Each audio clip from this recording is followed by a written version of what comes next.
Whose side are you on? That's yeah. So that's a tough one. No, let's I don't not go there. want any problems with any gangs.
thank you. Bah, merci, incroyable. Florian Pellissier, Génial. Triology series. Good to see you, man. Yeah, same wise. Last time I Perfect. saw you was last summer in a festival in deepest Romania. Yeah. And you were Electric. playing with the Stooges, Iggy Pop. Yeah, true. Iggy Pop. Iggy Pop. And that was the incredible.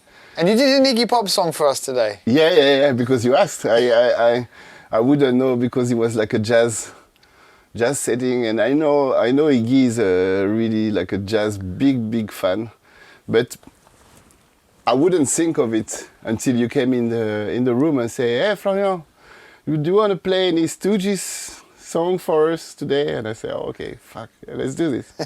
So I wanted to get naked and everything, but I was concerned about the keys. Yeah.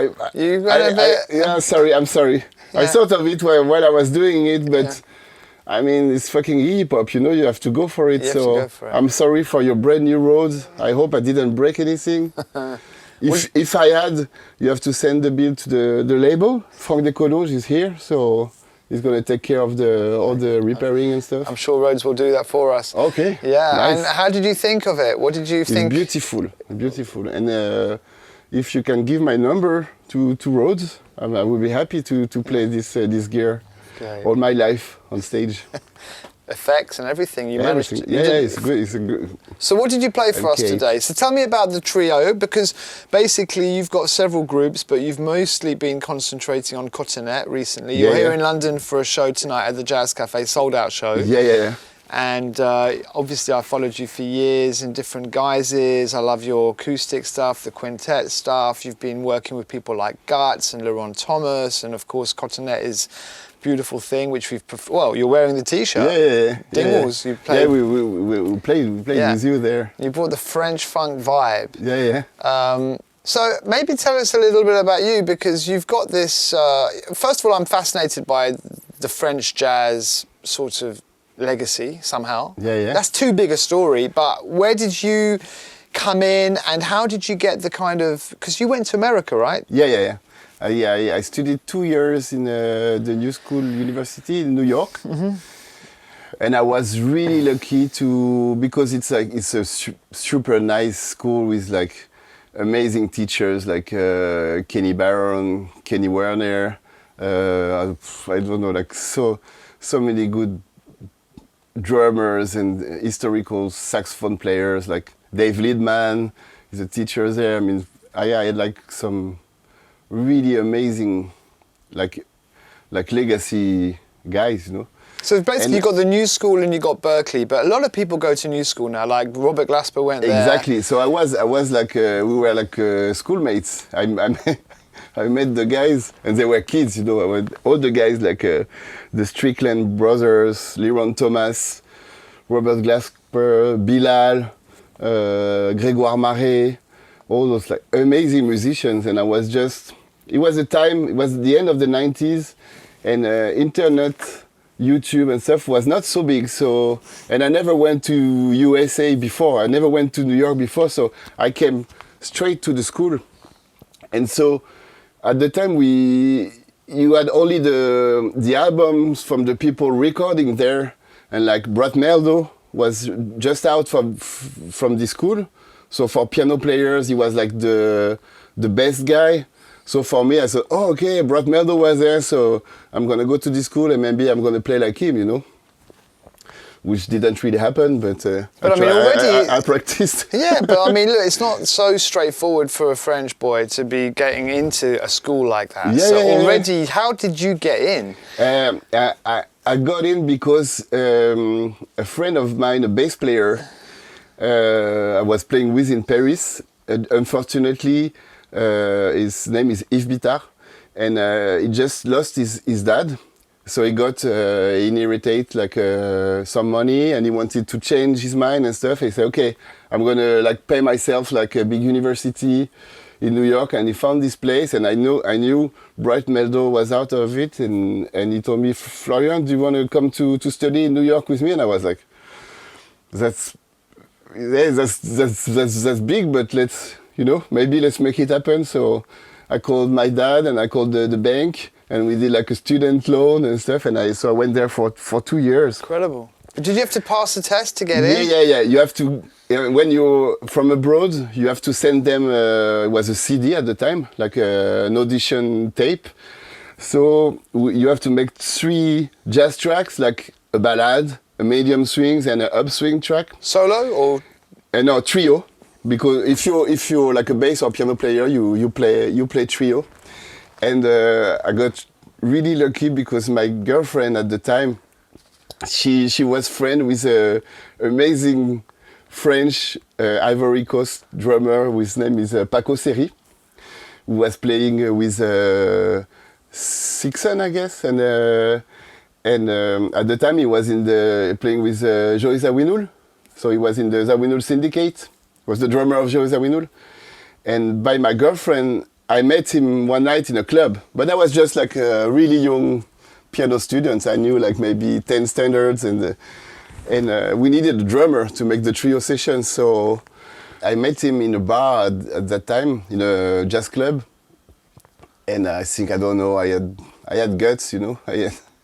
I was a bit drunk, so I went to talk to him at the bar, and I said, listen, I need a drummer for this audition for the school in New York, and would you be available like next Wednesday for 3 tunes, like just simple trio tune? And he said yes. So the next Wednesday he shows up at the studio, and then we record. So we worked 3 tracks each, but we worked like crazy. I spent like 1 week, like night and day, just with, there was no Red Bull at the time, it didn't really exist, but I found something else, and I didn't sleep, and I was working my 3 tracks like crazy, like, oh, fuck, like Paco Seri is gonna show up. He's amazing. And then we show up at the studio, and it was hilarious because it was a really nice studio in the suburb of Paris, but there was a drum set, but like totally broken, like in a like near a wall in the studio, and he shows up without drums, you know, and I was like, oh cool, you came, but so you didn't bring any drums, and it was like, no, but I think there's a drums here. I was like, yeah, and he showed up, we already did the piano sound and the sound, everything was ready, everything but the drum. And I say, yeah, there's this drum set, but it's like totally, it's out. He said, and he looked at me, he said, is Florian your name? I said, yeah, yes. I said, but you know, I can play on any wooden stuff, you know, and it would still like sound amazing. So you have to trust me. And I was like, okay, sure. And I was like, no, there's no way like this drum's gonna sound, you know, like there's no skin, there's no, you know. And then he works on it like 15 minutes. He set up the drums, the mic, and then he starts to play it and set the sound up, you know. And the sound is amazing. You know, in the room is like, oh my God, like, and it's so loud, so powerful. My God, like it's Paco Seri, and I'm starting like, and I'm forgetting all the stuff I've been working for. So I was like, I become like a really tiny little mouse in the studio. I'm like, what did I do? Like, why did I bring like a fucking dragon to the session? Like the guy is a monster, you know. I will never be able to play with this, you know. It was amazing.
Florian is with us. This is the Triology series. Tell us about the two guys that you've got playing with you today.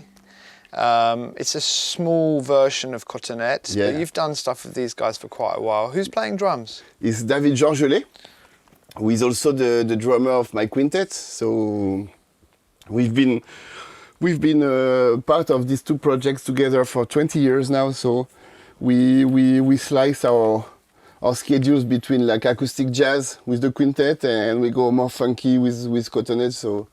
So it's really fun to move forward together and in those different styles, because sometimes there are like obviously bridges and stuff between the two kinds of music. So sometimes when we play jazz funk together, we tend to put more jazz in Cotonete together, and when we play acoustic jazz, we intend to put more funk.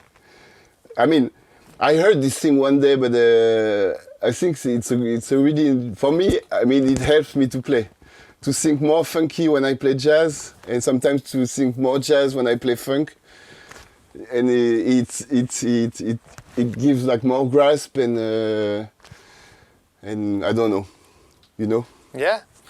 Well, in a way, one of the people that kind of did that more funk when it's jazz, more jazz when it's funk, was Cortex. Yeah. And I was telling my son yesterday that I had a session here. He's into music, and I was telling him we've got a session at the back, and he said, "Who's playing?" And I wasn't sure if he knew you. So I said, Cortex is playing. No. he was really excited. But now I'm going to tell him that it's you, because it's interesting, because there's a sort of there's a line which goes from Cortex, like sure. But it's the French jazz funk. It's the main is our reference, like the Headhunters would be like the global reference, and as for our small territory, Cortex like just led the way. I mean, and Alain is an amazing guy. I mean, we know each other. He came to my studio to record because they were reissuing Troupeau Bleu, I guess, and he was like putting like some extra like bonus tracks, and they had to re-record like a Rhodes solo. So he came to my studio to that's how I met him. He came to, so I was like just the little technician, like with the Rhodes, and make sure everything was perfect for him. And he was like, yeah, okay. And I barely at first didn't say I was playing, because the same, I was a little bit shy, you know. I was like, wow. Yeah. And he was, wow. And he was playing on my Rhodes, so I can in my studio, so I know the sound. And I knew, like, he was like, wow, that's interesting. He comes a long way, and he was there. Okay. And then it was beautiful, because I was joking about the French way before, but he's part of the guys that can really play. So he did maybe 2 takes, and I don't know, in 20 minutes it was off. So it was a beautiful sunny day in Paris, and I never met him. And then we had to meet his wife, like 3 hours later. So we had like a 3 hours walk in the 5th district in Paris, my neighborhood, like near so we went to the Luxembourg, and we had a good talk. And he told me like an amazing story, because it's the Quartier Latin. So that's where all the jazz clubs were, you know, in the 60s. And when he started playing, so he had like crazy stories about actually a jazz club that no longer exists, which was like near the street I was born in, near the Panthéon. And he was playing organ at the time.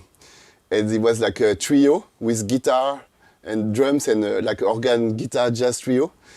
And it's a little tiny street, and they parked the van with the B3 in it, in the middle of the street. The time they went downstairs to bring the drums and the DMs and stuff. And when they went back up, the organ was not in the van anymore.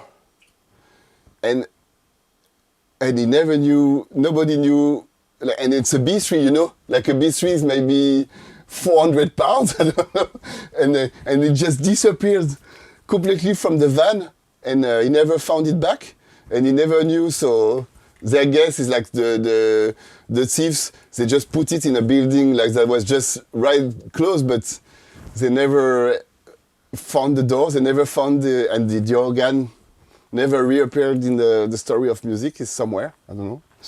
And is that when he started playing the Rhodes after that? I guess. Yeah, probably. I guess because that's his sound, right? He didn't have the money to buy a new one, another one, because it's quite expensive. But, Cortex was sampled by lots of people, including MF Doom, etc. With you, Cotonete, I noticed that on the new album you give a credit to Drake. Yes. Have you been sampled by any in that same way? Has anyone sampled you or used some of your music?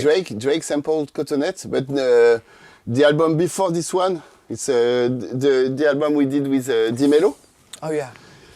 And we had this really great news down in last October. We got a call from the clearance company, a US clearance company, and they say, for the next album, Drake sampled one of your track, and we listened to the track, and actually. We saw sometimes, like beat makers, they take 2 seconds and they mix up like Kanye style with like 30 samples and but this is not the case. Like he really took the intro of the Dimelo track with and Dimelo is not actually singing at this time. It's just straight Cotonete, and it's like 8 bars. The sample is long, and Drake is singing over it, but so it's really like a Cotonete track with featuring Drake. So that paid for your new house? That paid for my next Rhodes. Very good.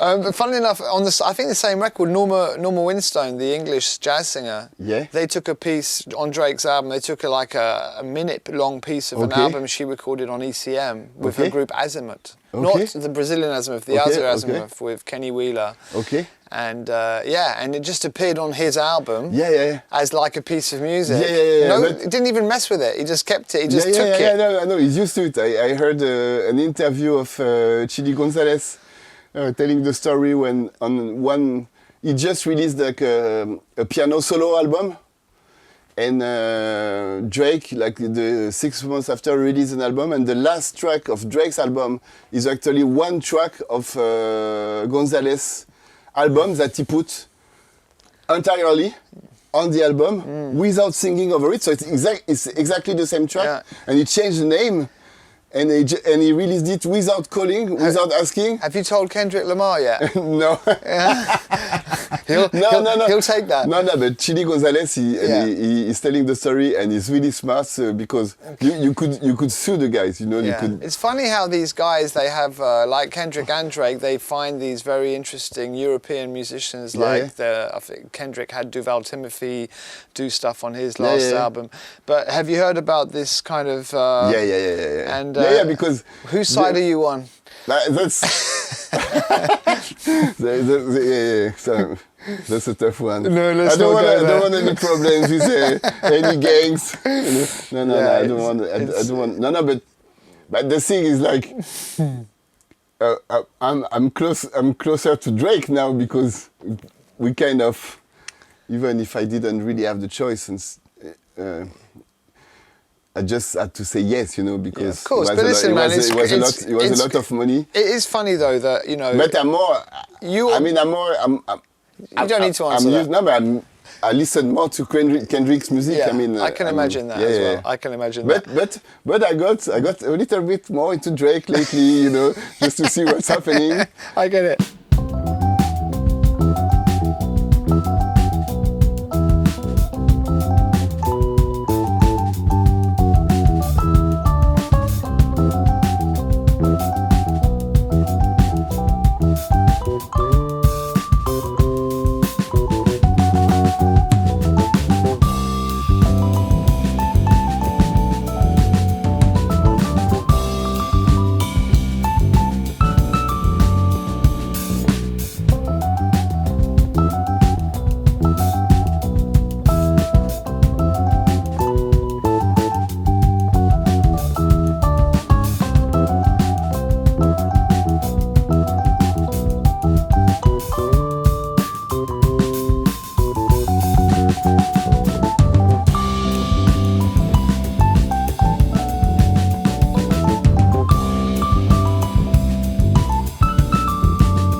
this is your kind of third album, isn't it? Because you can say 2.5. And you have this love affair in a way with, especially the songs you did today. There's a Brazilian touch with Antonio Adolfo, a bit of jazz carnival in there. Yeah. Then you're also a big Herbie Hancock fan. Yeah. And maybe All good. All good stuff. Yeah, all good stuff. But the Brazilian thing's an interesting thing because it's obviously with Di Mello you went and did that kind of cross fusion between French and Brazilian music, jazz funk. What made you pick this as a song? I don't know. This is really. I mean, this album is huge, but this special song, Cascavel, I don't know. Is just the way it's written. It sounds. Sometimes, I mean, the Brazilian flavor in it is like brings this this carioca groove, and it's like tropical and it's psychedelic stuff for me, and it's an important place in the world for me. So every time I hear music from there, I'm like, okay, it's like it feels like home a little bit. But I don't know this. I also try to write music and compose a little bit, and sometimes when a track is perfect. For you, I mean, but this like the first time you hear it, it's like, oh, I don't know, is there like some kind of baroque Jean-Sébastien Bach in it, and mixed with Brazilian, and there's this beautiful Rhodes, which is the instrument I love the most, and everything is cool. Like, and when the horns comes in on the B section, it's like wow, and it goes from like really intimate to open samba like you're in Lapa, in a jazz club in Lapa, and then it comes back to, I don't know, this. I think it's a beautiful way to.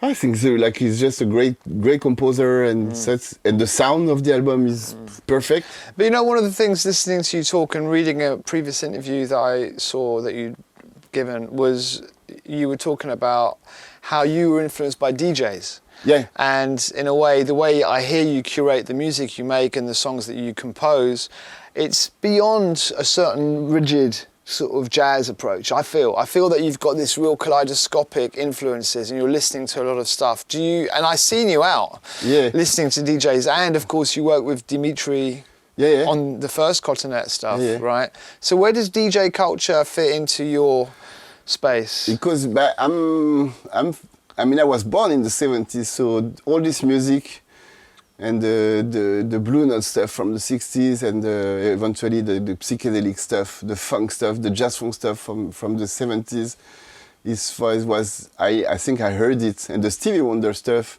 I think I heard it in the womb, of my mother. I think, I was born with this sound. But then my teenage years, the party time, when I started to meet the girls' world, the dance world, the booze, the drugs, the party. I was in the 90s, and actually I shouldn't tell you that but maybe you know the story. But I used to live in London in '93. From the months of March to September. At the time, I fucked up at my first year at the university, so I had to find something to do. I really fucked up. Like I didn't have any exams and stuff. So the months of March came, and my first year of university was just like a loss, Before New School? Way before. It was like '93, and sometimes kids, mostly in the UK and the US or Anglo-Saxon kids, they take a year out after high school, before to find their way. And in France, we don't really do that. So a lot of kids, they go, like I did, to university, but we're still kids, so not ready to be in the big, like, stuff like that. And I really fucked it up. So my year was lost. And I had this friend on the phone say, okay, I had this roommate in London, and I'm going back to Paris tonight. If you want, you can take my room. So I asked my parents, said, can I go to London? I never went to London. And they say, okay, but I mean, your year is fucked. You'd better off like learn some English and and work in a pub, you stupid fuck. You know, that was in French, but they said something like that. So the next night I'm in London, in Newington Green Road in Islington, and I start to look for a job in a pub, but nobody wanted like a French 19 years old looking stupid guy working in a pub. You know what? You don't know what a pint is, or you don't know shit. So, and I was like, okay, but it's going to be tough. And then the guys from the roommate house said, but you should go to the job center and ask for housing benefits, because it was just after Maastricht, so as a French guy, I had the same rights as the UK kids. So I went to the job center, and they gave me housing benefits right away, so my house was paid. And then the job center said, but you have no employment, so you can have, you know, like a chômage, I don't know. Dole. Yeah. So they gave me like, it was crazy, it was like, I don't know, £500 per month. So my house was paid, the government gave me £500, and my parents, they thought I was starving and dying alone in London, so they were sending me money. So suddenly I have like this big amount, I'm 19 in London, and I have this big amount of cash, and I'm like, this is crazy, like, wow. So what I'm gonna do is that, so I went to the British Museum, and then I went to see the Royal Shakespeare Company, went to movie theater, and then I went to the Ronnie Scott, and then there was the bar rumba, and then I saw a guy called Gilles Peterson. I was spinning something. I was like, wow, this is really good. And I would go to the party up over the Ronnie Scott. It was the Starsky and Hutch party at the time. And then I would go to Haven Club, like going into like straight techno stuff, and like I took like a lot. I took a lot of sweets, and I went. And I had too much money. I was telling girls yesterday night at Coco, like, I had so much money, I couldn't spend it all, you know, per week. So I would go to 5 parties a week, and there was this beautiful club called Iceni. I don't know if you remember. Iceni. There was like 2 dance floors, and on the top bar there was a jam session. So I would go to jam, and there was like all the kids like playing, you know, your stuff. Galliano. Like, yeah, and yes, and all the acid jazz guys were there. And me, I was playing piano, but like I was just starting, you know. So when you ask where does it come from, I kind of discovered the music world, the out world, the club world. For me, I discovered exactly at the same times the DJs and the live bands. For me, it was all mixed up in this. But we're here today, but in this really London, and I would go at the jazz cafe, here John Scofield was playing, and so, you know, like beautiful musicians. And in 85 Newington Green Road, the house, I was living above a liquor shop, so it was easy to have some beers and some liquors. And in front of the shop, there was this beautiful like piano place, like instruments. It doesn't exist anymore, but it was like straight piano selling, how do you say, like a shop for musical instruments, and it was basically acoustic pianos, like a lot of, like really old baby grands and stuff, but like a lot of pianos. And the guy is a black guy, an old black guy, like super sweet, like the coolest guy. And every time I go there, there's nobody in the shop, and it's huge. And I didn't have a piano in the roommate, so I said, can I come and practice and play sometimes? He said, yeah. Sure, and then so I would go there every day and play a little bit of piano. And then I talked with the guy, and like at the end of the week, he brings me a picture of him with Herbie Hancock. He say, you know, Herbie is a really good friend of mine, and every time he comes in London, he comes to my shop, and he comes to see me. And I was like, wow, and this is like the first time I got like as close to Herbie, you know, when I was 19. I met a guy that actually talked to Herbie Hancock, and for me, and then I would go there every day and shake his hand, say okay, and play piano. Because this hand touched Herbie's hand. Yeah. So every day I was like, yeah, I need to have like a little, because there's still maybe a little bit of Herbie, you know, yeah, on the finger. Wow. Maybe it's gonna help. It didn't. But it finally came. You met him. Yeah. In Canada. Yeah, it's same. It took me 30 years. Then. Yeah. It was a long path for a dream, but yeah, it became true. The 17th of September, 2023, we were playing in the same festival in front of Vancouver in Victoria, really far from here, and we were headlining in the same festival because I was playing with Iggy Pop on the Friday night, and Herbie was headlining on the Sunday night. So Thibaut, the drummer of Iggy Pop, and me, we asked the festival if we could stay 2 more days to see Herbie's show. And they say, yeah, and it's a really sweet festival. It's just 5,000 people. It's kind of family, I mean, big festival, but small. And really, really super nice people. And so they welcomed us for 2 days. We stayed there, and then we saw, someone gave us like a little mushroom, but like a microdose.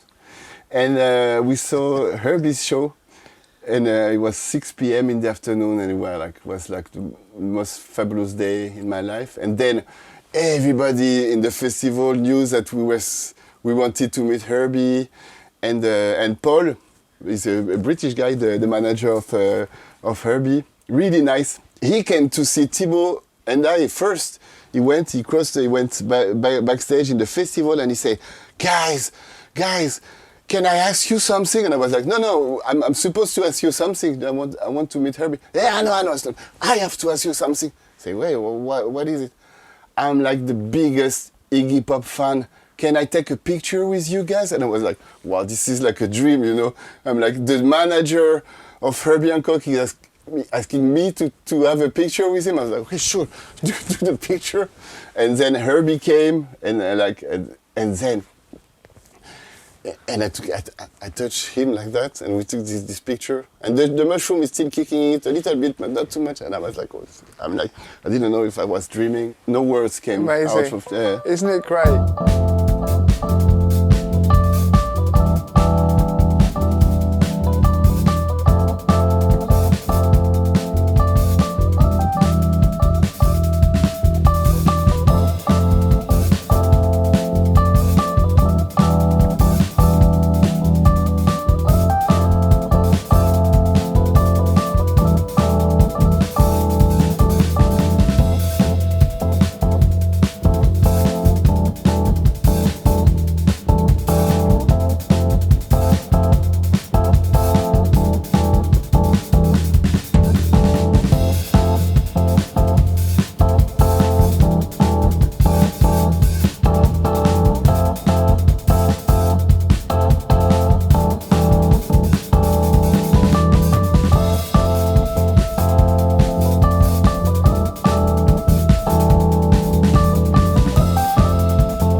to pull out a Herbie Hancock track, and you pull this out, and it's a trio with percussion. Yes.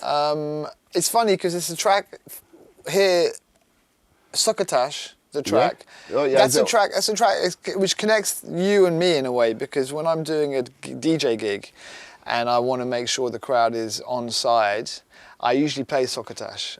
No remix, just the original, because it sounds so good, and it sounds great on a good sound system, and it almost is some sort of dance tune. And so I always know this crowd are good because they get it. But that's also what we said before, like someone that always put funk in his jazz is Herbie. Right. I mean. Yeah. And this record for you?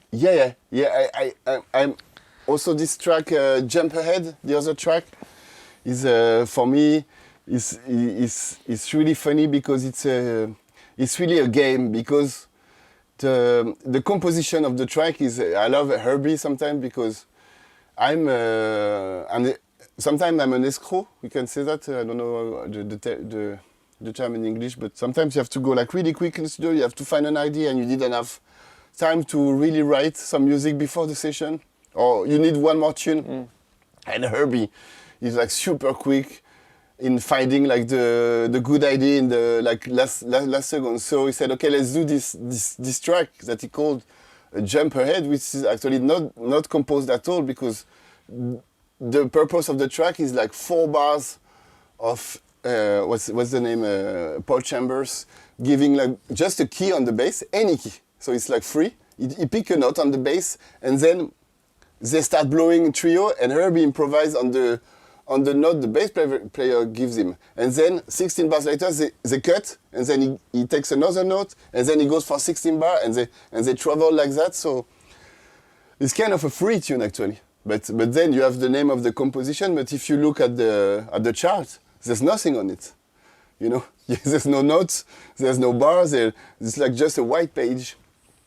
And from a genius like him, it's really inspiring for me, because it means like sometimes you can be both, you know. You can be the angel and the devil, you know. You can work and not work, you know. You can practice and not practice and be both. And you can be serious and party, and you know, you have to manage a way. For me, in life like that, where I think there are good things in all, you know, in the dark stuff and in the bright one. And doing the session today, was it dark? Was it easy? Was it sort of? How much of it were you prepared with? You know, in the sense of, it felt very prepared, but I threw a couple of ideas at you, right? And you immediately took them, right? Then I said, only 4 minutes a song. But it's really happy, you know. This all happened in a moment, right? Exactly. Right. But that's the fun part. Is I'm more on this side of the darkness. So if you give me last minute stuff, for me it's more helping than because it's like fresh ideas and new ideas. Are you somebody who didn't do homework? Did you used to do at school? Did you prepare before? No, you're a no homework guy. I have to confess. Yeah. No. Your last minute, I was doing something else. Oh, I don't know what I was doing. I'm amazed you're doing so well, man. You're looking great. No, this is another thing. No, but anyway, let's just talk about. Tell me who the bass player is that you had today. So the bass player of Cotonete is Jean-Claude Kebaili. Yeah. He's a killer. You can't really say that because it sounds bad, but it's like in France, he's really underrated, you know. But like this is maybe the most underrated musician I know in France, which is really lucky for us for Cotonete because we have him. So I'm in a way I'm super grateful for that to have him, but he could really play with everybody, and even with himself. He's unique. And it's funny because I met him, there was another bass player in Cotonete before, and it was not going too well with the band. And we had to find another bass player. And Farid Bahar is on guitar, and he's Berber, he's a Kabyle guitar player, so it brings all this funk Berber, Kabyle culture that there is in the funk. The Kabyle is really important in the French mix, in the funk. Like and it's for me was like the first time I heard this groove, and I played with him like a really long time, like lots of years. And then we look for this bass player, and I'm invited by a sax player to do a session one day. And I met another drummer, and Jean-Claude was on bass, and this sax player in the room, and we just lay some grooves like that, and I'm playing Rhodes in the studio I didn't know. And at one point I closed my eyes, and the bass player was killing, you know. I'd never met the guy.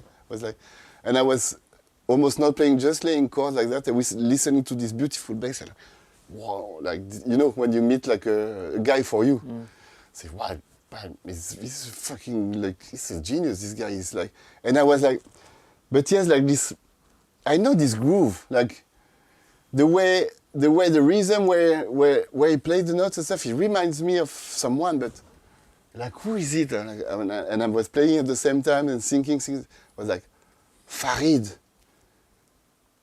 And Jean-Claude Kebaili, this name Kebaili means le Kabyle. It's Kabyle, like they're both Kabyle. I mean, I'm not doing some psychological, musical research to know if like the Gnawa groove like came in their blood and they finally met. But the thought I had this day was like, wow, like if I can have in the same band like this bass player and this guitar player together, I'm all set, you know, because those two guys, it works, you know. Yeah. And it happened, and I was like, okay, this is good. Like sometimes, I know I do like a lot of bad things, but like a few times every 5 years maybe, I do a good thing, and this was like, was really good. And when it came, like like we kind of like a Strat-Zender Jamiroquai story, you know. The first time he came to the studio to sub to take I mean, it was like... The magic happened. I mean, he was hired like the first note, you know? Like the guys were like, okay, let's go, this is the band, okay. So we play next week. So David on drums, Jean-Claude on bass, yes. You. Now, the context of a trio for you, is that like, I mean, you were talking about your demo. Is it the most fluid, easy kind of combination for you? Because when you start adding bits, this becomes more complicated. Yeah. So for you, the idea of trio, it's the opposite. I think the last and the only record in trio I ever did was the one I did for the school, and I never recorded in trio and almost never played in trio because I'm a shy guy in a way, and I'm not a trio guy. That's why the first idea I had actually in New York, because there I heard the horns, you know, the trumpet and the beautiful sounds on the saxes, and I said, and what I love in the Blue Note stuff the most is like Wayne Shorter stuff and the quintet stuff and Miles Davis first and second quintet. And for me, this is the jazz with the horns, with everybody. We need the percussion, the bass, the piano or the guitar, and then the horn. This is a complete setup. The other stuff is like, you have amazing musicians like Herbie doing, Brad Meldo, Bill Evans, Robert Glasper. Okay, they are like really like trio piano players, amazing. I wouldn't consider myself as a... So how was it for you doing trio today? I love it, but I don't know if I'm legit, because I was smart enough to be able not doing it, because I know it's easier in a way. In a way, there's less hiding. There's less hiding. You can tour more. You can be booked more because there's less people. But for me, if I can have like gigs with like a big band like Cotonete or the quintet with more friends to play, for me it's funnier than just the trio. But then I really love when I'm doing it. I love the intimacy of it and stuff. But I don't know if it's good. You tell us, because I think it's the first trio session I've ever recorded. Well, I guess. It was magnificent. Thank you. Florian, merci beaucoup. Merci. Merci. Hein. Merci pour cet incroyable endroit. C'était super.